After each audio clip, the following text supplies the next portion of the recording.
I would like to introduce Professor Hovakimyan. Professor Hovakimyan is the W. Grafton and Lillian B. Wilkins Professor of Mechanical Engineering and Science of University of Illinois at Urbana-Champaign.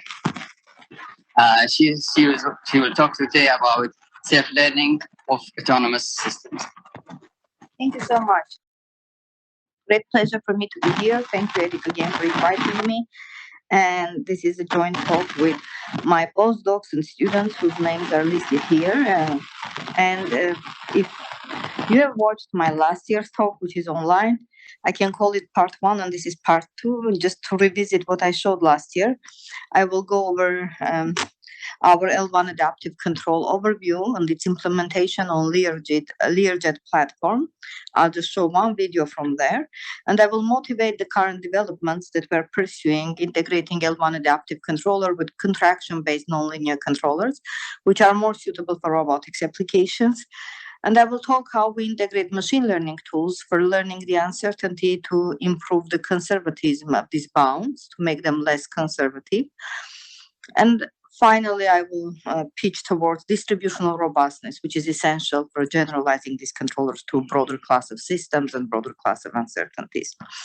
So here is that Learjet implementation. So if you are not familiar with L1 adaptive controller, it's a class of controllers that we developed back in 2005-10, and we were able over the years to test it on different platforms, including subscale Boeing 757 5.5% model at NASA, Learjet, F-16, and many, many other applications. It has been transitioned across a number of industries and has got us quite famous in the world. So just to go through this Learjet implementation, I will explain what are its key features. So this is a type of accident that happened in 1967, a lifting body type configuration, which is well known in aerospace engineering for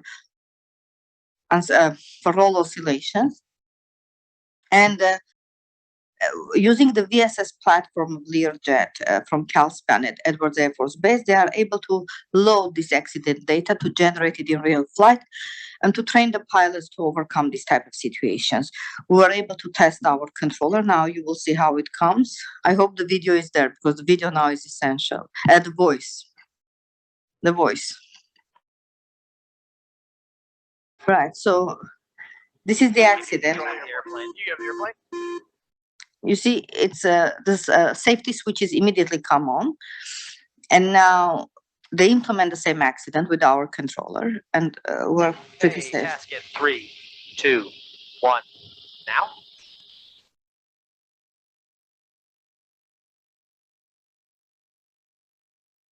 So you can feel there in high frequency, I made some high frequency inputs, excited the roll.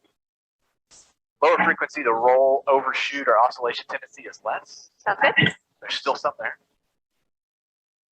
Pitch, I'm having no issues. Fine tracking and gross tracking are very good at pitch. All right, I have maneuver complete. And now you will see some engine out tasks, basically without the controller, with the pilot, without the controller, and with the controller finally. All right, recording on in ready, tack. Running. Watch for this bank degradation. Back. My hands are free. 3, 2, 1, now.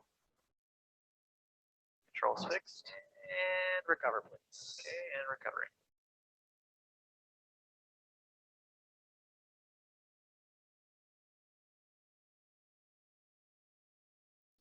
I'm ready to try this now with with a pilot correcting for it. So Okay, and I'll give it about 1 second of reaction time. I am on conditions. all right, and then recording on my call. Ready, tack. On. Okay, power will be left throttle. Okay, in 3, 2, 1, now. 1 potato and recover. So the pilot was able to come from 20 to 12. Okay, recording off, matching throttle.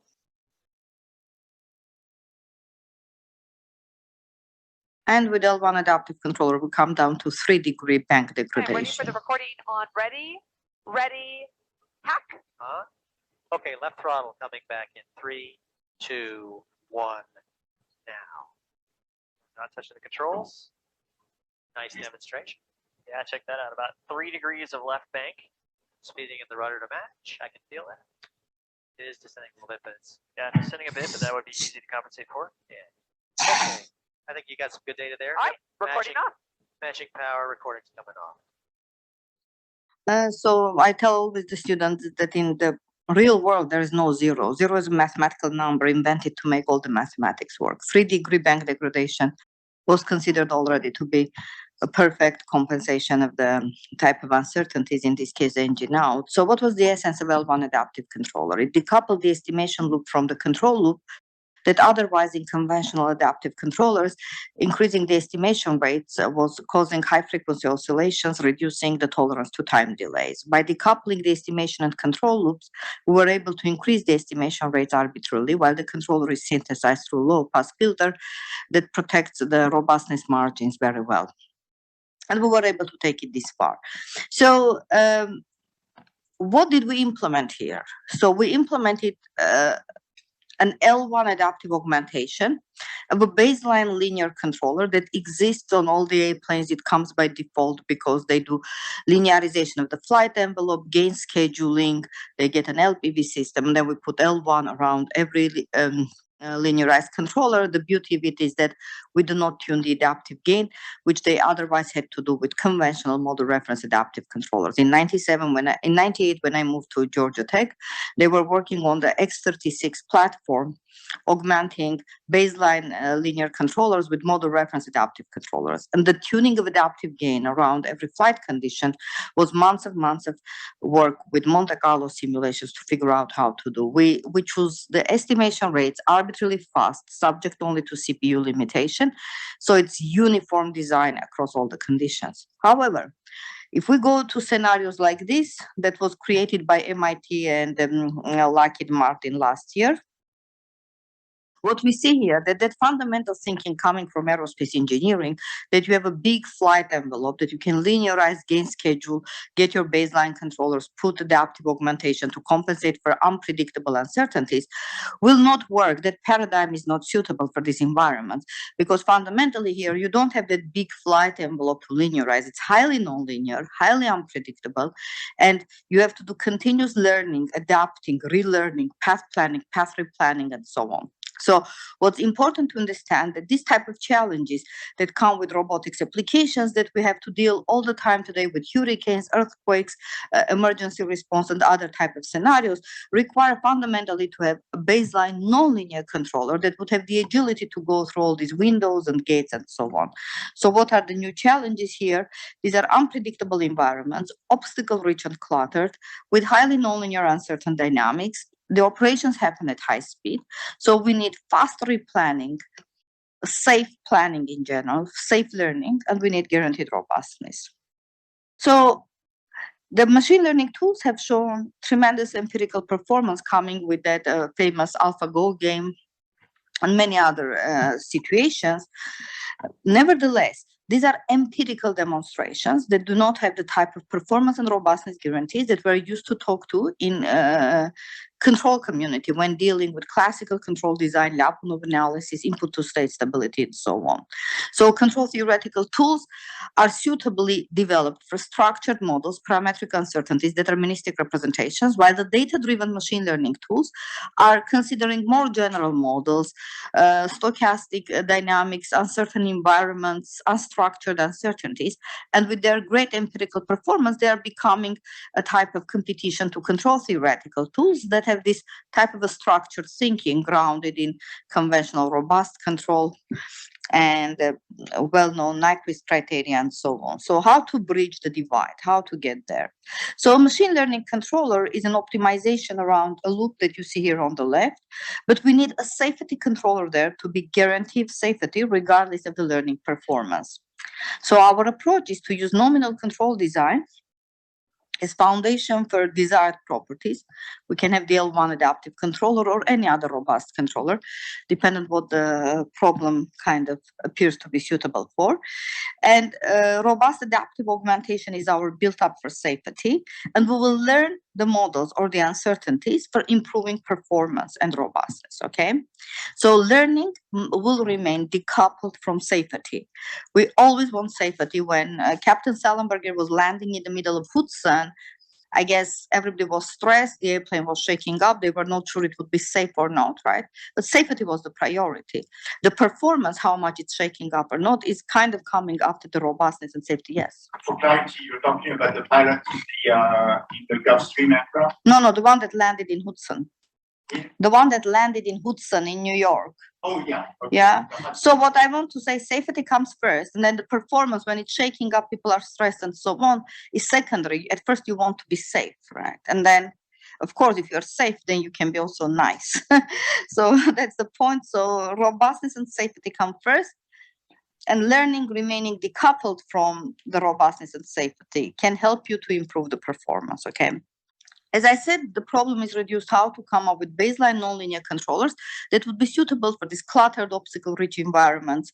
And we use contraction theory here, which has been used over the last 10 years for very nice demonstrations.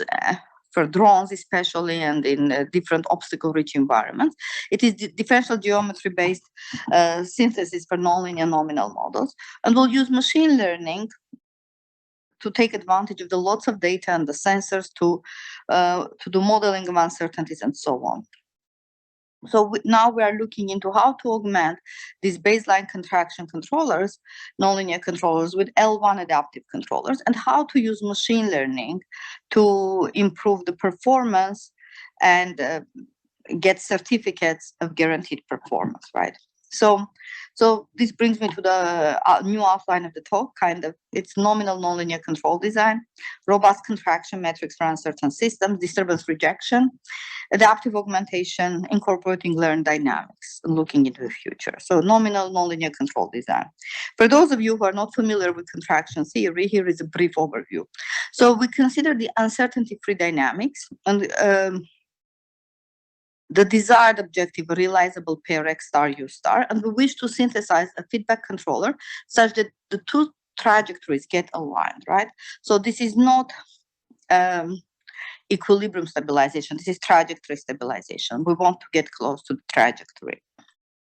So contraction theory has borrowed its concepts from fluid dynamics and differential geometry. We look for existence of a control contraction matrix MX, which is a sufficient condition for incremental exponential stabilizability of nonlinear control of fine systems. So the differential interpretation of it is that the contraction matrix defines an inner product on the tangent bundle of the state manifold. Okay, and the conditions for control contraction matrix of the nominal system can be given as convex conditions. And if you look into these convex conditions, so the first one is kind of strict positivity, and the second one is the stabilizability. So it just says that the dot product is non-positive, so it's contracting. It's a contraction property. So if we find a valid control contraction matrix, we can define the Riemannian energy using the geodesic connecting the two trajectories. One is the system trajectory, the other one is the desired. The computation of geodesic can be, of course, computationally heavy. But if we have the geodesic and using the control contraction metric, we use the Riemannian energy, which we use as a Lyapunov function to find the contraction controller, which is given here. The contraction controller will be defined through this relationship, and the gain K is chosen to minimize to make the derivative negative, right? So decreasing. So because it's convex conditions, like we said, SOS optimization can be a candidate to search for the control contraction metrics. However, SOS will scale poorly, we all know that. And the online computation of geodesic can slow down the control. So what recent approaches appear to do in literature, they use DNNs, deep neural networks, to jointly search for control contraction metrics and feedback policies. The neural networks scale nicely, so they appear to be nice too. Of course, what I'm showing here over one slide is months of work on training. It's not that trivial. However, for half an hour talk, I'm just taking shortcuts. Any trajectory fully contained within the contraction region can be stabilized. So here is some type of conservative. For example, what about this torque limited pendulum, right? Basically, we know that we can stabilize it like this, but the analysis will be very conservative. It will give me a local region that would be limited to the torque limits, right? So can be a switching controller, right, getting there, but this is not what's coming from this contraction analysis. So what we do, we flip our point of view. Contractive regions are the regions within which the trajectories can be stabilized, but given the trajectories, we can build regions around trajectories from which stabilization can be achieved, and we refer to these like incremental regions of attraction. It's, I think, a new term maybe coined by us. So looking into the trajectory, we build incremental regions of trajectory, incremental regions of attraction around the trajectory from which the trajectory could be stabilized.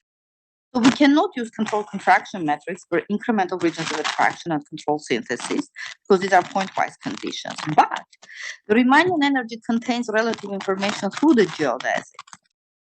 We can use it nicely to find these incremental regions of attraction. So we use the Riemannian energy as an incremental Lyapunov function. And the theorem basically states that the solution of this star equation that you see here converges exponentially to the desired trajectory, with the V being as a Lyapunov function. So this is our Riemannian energy. Now we use the incremental Lyapunov functions to compute the maximal incremental regions of attraction around any feasible trajectory. Right, so we will refer to the set I as an incremental region of attraction if when x belongs to I, there exists an input u such that the solution x of the system is forward invariant in the I, and x goes to x star for all initial conditions.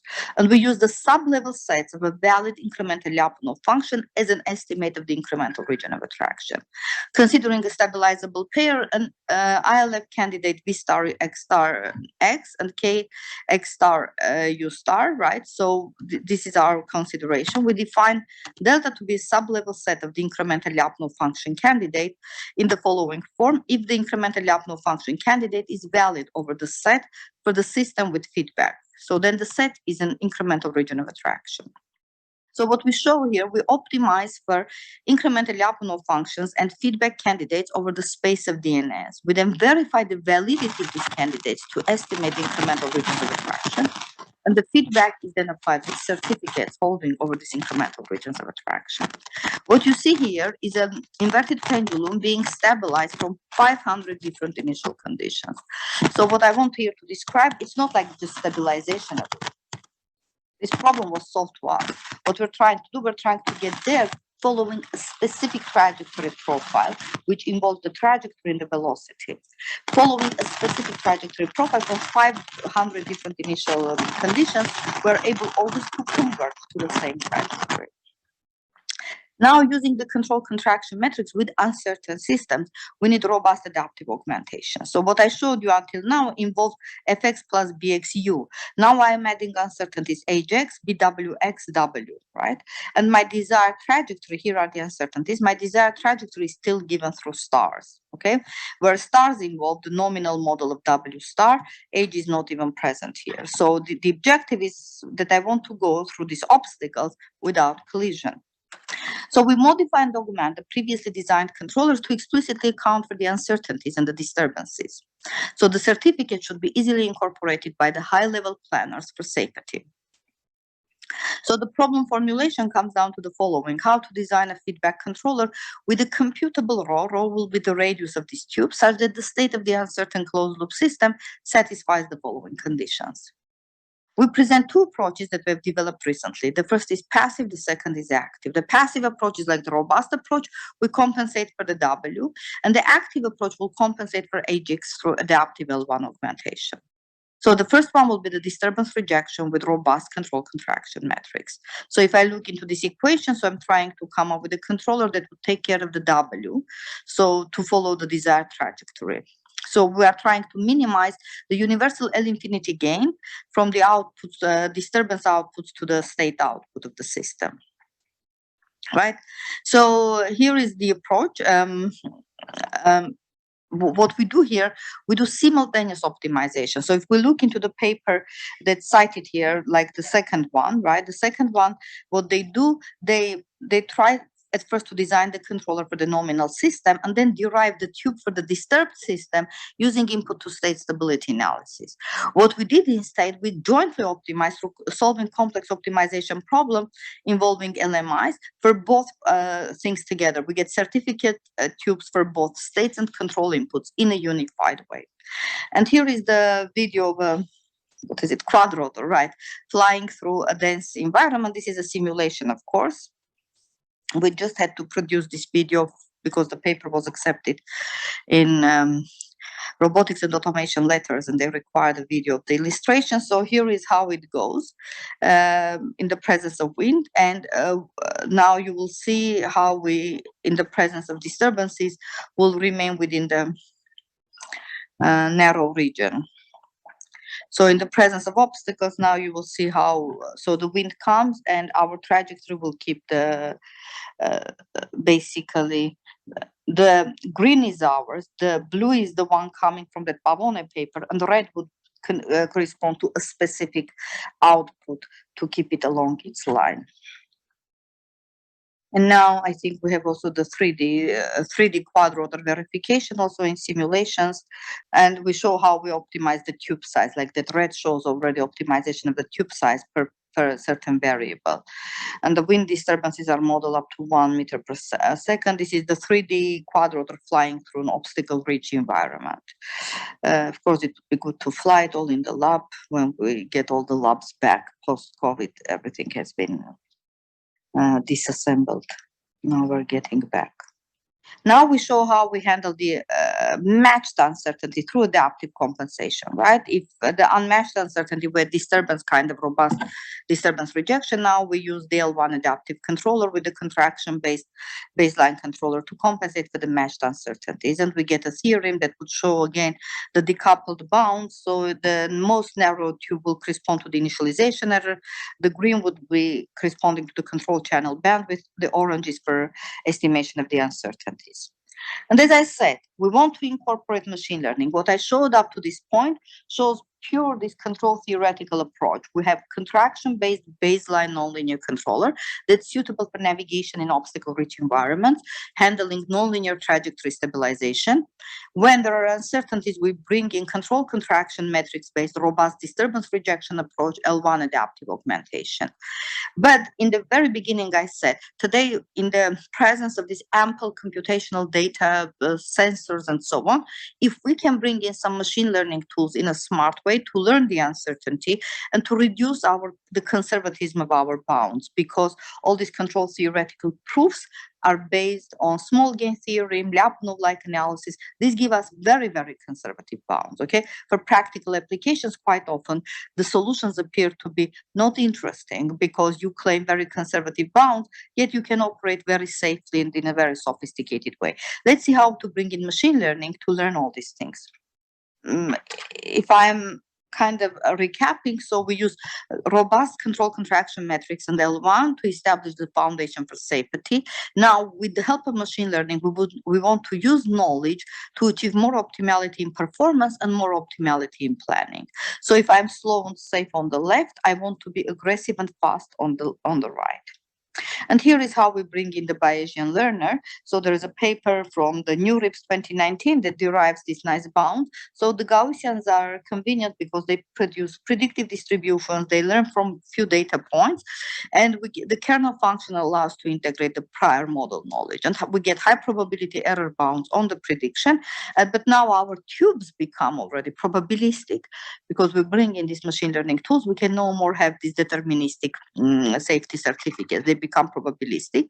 So the Bayesian learner helps us to model the uncertainty. The L1 adaptive controller, the uncertainty surrogate model, MuX is incorporated into the state predictor of L1, which I did not describe. So we skip the description of L1 adaptive controller. It might be hard to follow these steps. Nevertheless, referring again to this theorem from that NeurIPS paper 2019, we are able to establish the probabilistic bounds. So what's happening now? Imagine you have L1 adaptive controller with a Bayesian learner incorporated into its state predictor. And what you see here, the blue is the L1, right? And the orange is the machine learning component. Once there is enough data that the machine learning has picked up, the L1 adaptive controller contribution dies out because the uncertainty has been learned. When the disturbance kicks in, when I said the safety is decoupled from learning, when the disturbance kicks in at 35 seconds, L1 is automatically reactivated because it's in the loop. It takes care of the uncertainty till you have enough data that shows up in the orange, enough data so that the machine learning learns the uncertainty and there is no more need for L1 to be active. And again, the blue line dies out. This is just a nice illustration to show how this control theoretic tool L1 that gives you the robustness and safety being decoupled from learning always takes care of your safety. The machine learning can help you to improve the performance bounds. Now we bring all this together. Contraction-based controller, Bayesian learner, planner, L1 adaptive controller, and we get a theorem that helps us again to decouple the performance bounds. I won't go through the math. These are already probabilistic tubes with performance guarantees. Again, given in probability. Here is a quadrotor that has to navigate through forest. Originally, it would go like this, or once some learning takes place, it will improve. And finally, when it has more data points to learn, it can take the risk to go through the most narrow trough. This is what I mean by saying improving the performance, and the time shrinks from 27 seconds to 14 seconds. Learning helps us to improve the performance. Safety is always guaranteed, okay? And here is initializing from 10 random initial conditions, 8 would collide. If I just apply L1, as I said, the control theoretic analysis is very conservative. It will tell me go around to be absolutely safe. But if I bring machine learning, I'll improve my knowledge of uncertainty and all my 10 trajectories would smoothly go without collision. This is how we architect the system, okay? These are all planar agnostic. So, and this is like a bug trying to escape the quadrant. So without any learning, it will go the conservative way. With some learning, it can try to go shorter. With more learning, it will go through the narrow escape, okay? So we bring these things into this alpha pilot simulation. What we said here is Georgia Tech Evangelos Theodorou implementation of MPPI controller, which is a model predictive path integral controller. That's forward computation in time stochastic optimal control framework. So he went through 4 gates in alpha pilot competition. He was one of the 9 finalists. And then we brought L1 on the top of it. We checked through a lot more gates going smoothly and safely through various kind of these obstacles. This is a simulation environment produced by MIT and Lockheed Martin, and we were able to help them to improve their performance while navigating through this cluttered environment. So what I said in the beginning, we delivered on the promise. Now, this was an IROS paper, and this is a quadrotor that's implemented in our lab.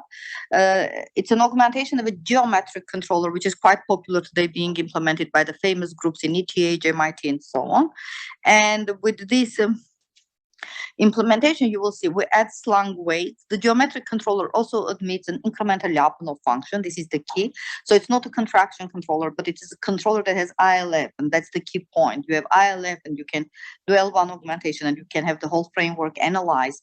So on the left, you have L1 off. On the right, you have L1 on. There are circles that show the hover position with weights attached to the quadrotor, right? So the quadrotor takes off with a weight, and it has a circle condition to come to hover. Without L1 augmentation, the geometric controller is just being drifted in the presence of weight. Otherwise, it was coming there. It was its original hover position. With L1, we are able to compensate for that much additional weight adjustment. This is starting from the hover, attaching the weight. So without the L1 augmentation, the quadrotor drifts. With L1 augmentation, it's there. These codes are with ICRA paper uploaded on GitHub. Everybody can download and use it. This is like flying figure 8, as you see, with added weight. And on the right, you will see how it stays on its figure 8. On the left, it's drifting a little bit away. And now we will go down to 20 centimeter altitude to check ground effects. So 20 centimeter altitude, we can't hang a weight, but you will see that again with L1, we're a lot more robust, flying very close to the, and you see the error plots in red and blue for both, right? I have 2 more videos to show and I'll be soon done. I started late, sorry. So I'll be soon done. Here are these new videos that you would see. Here are the comments. So this is already the PIXOC platform, which is, the first one was Mambo. This is PIXOC, which is a lot more aggressive. You see the red shows that it's not staying on the circle, right? It's like elliptic. The blue is on the circle. And the desired altitude is 1 meter that it has to stay. And the bottle that's attached to the PIXOC under it, you see there is a bottle of water. It's 84% of the body weight. And now I go to this next video, which is showing the ground effects more explicitly. You see, when it comes on the top of the box, you will see triggers. The red would show the errors due to ground effects. The blue has the L1 on it, and we compensate for the ground effects without the need to bring any neural lander used by other groups. L1 takes care of it without the need to bring any neural networks or any learning into this loop. This is purely without learning.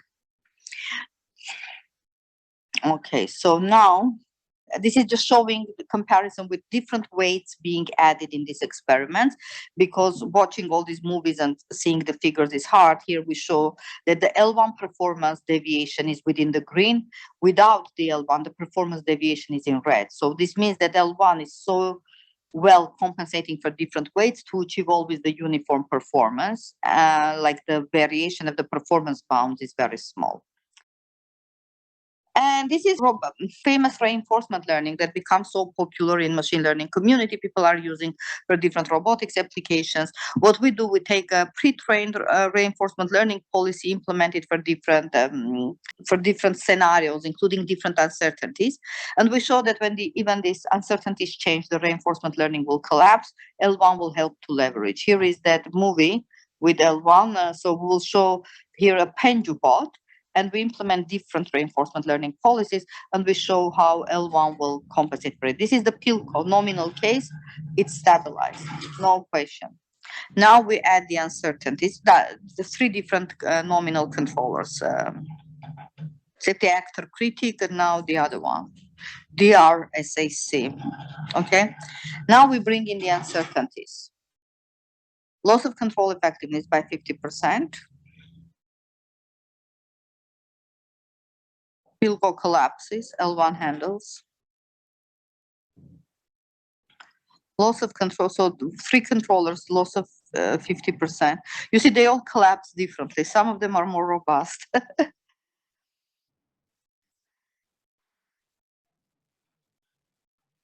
And this one handled, you see. So looking into the future, so where does this research take us? We saw that we can use machine learning tools with guarantees, along with the guarantees of robust adaptive feedback. There is a fundamental challenge here, language barrier. Machine learning arguably works best on the level of distributions. We can do confidence quantification, counter overfitting and model exploitation, sample efficiency, and asymptotic performance, natural way to analyze training versus implementation. This is the language of machine learning. Okay, machine learning does these things. Okay. When we move into kind of robust control with parametric uncertainties, deterministic sets, you see uncertainties sampled from assumed to be correct distributions. This is a key point. Okay, when we do feedback in control theoretical thinking, we always assume that these uncertainties are sampled from assumed to be correct distributions, not to errors in distributions themselves. So design of aerospace controls fundamentally relies on gain scheduling, specified robustness margins. Testing of aerospace controllers happens in Monte Carlo, right? The way I started from the Learjet, how does FAA certify controllers? You design it using classical control, gain scheduling, linearization, you do body, Nyquist, and so on. Then you put it into Monte Carlo to test for uncertainties. And Monte Carlo comes with distributions of uncertainties. Okay, there is a gap When you go there, it's no more a provable thing. How to merge all this? So we need distributional guarantees. That's why I emphasize here, uncertainties we have always assumed to be sampled from correct distributions, not to errors in distributions themselves, right? So what we want, the design space and the test space in conventional aerospace thinking are different. You design in deterministic, you test in Monte Carlos with distributions. How can we come up with new concepts, which we call distributional robustness, design controllers incorporating machine learning tools, and be able to talk about distributionally robust designs, right? So we need to generalize our abstractions of robustness. Instead of talking just of gain and phase margins, we need to be robust to errors in distributions themselves, right? These are new types of robustness margins, errors in distributions. What means that from quantified difference between nominal and actual trajectories, we need to walk towards quantified difference between nominal and desired distributions. And we get tube certificates in the space of distributions. So this is where our main work is focused today, because we were able to successfully incorporate machine learning to learn the uncertainty, to improve our certificates of performance and so on, but we are already talking in the language of machine learning distributions, probabilistic tubes.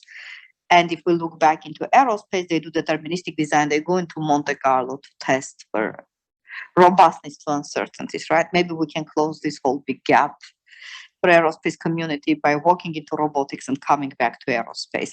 Thank you. That's all for my talk. Acknowledgements go to Evangelos, Marco Pavone. They are our collaborators on 2 different grants with whom we expanded our space into robotics, learned about contraction and all this. Irene Gregory from NASA Langley is continuously funding us, and plus AFOSR and many others. Thank you all for your attention.